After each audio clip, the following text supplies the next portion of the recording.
24 na mga miyembro ng Rural Improvement Clubs mula sa bayan ng GSKP, Paglat at Pandag dumalo sa pagsasanay hinggil sa food demonstration, product costing at labeling ng Provincial Gender and Development Office ng Maguindanao del Sur. Nagsagawa ang Provincial Gender and Development Office ng pagsasanay na may temang Strengthening Women's Economic Empowerment through Food Demonstration, Product Costing and Labeling noong June 22, 2026 sa General Salipada kay Pendatun.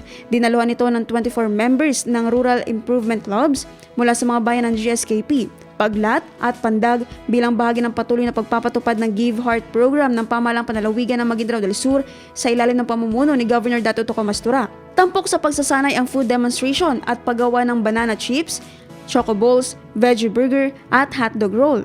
Namahagi rin ng Give Heart aprons at mga kitchen utensils bilang panimulang kagamitan para sa mga kalahok.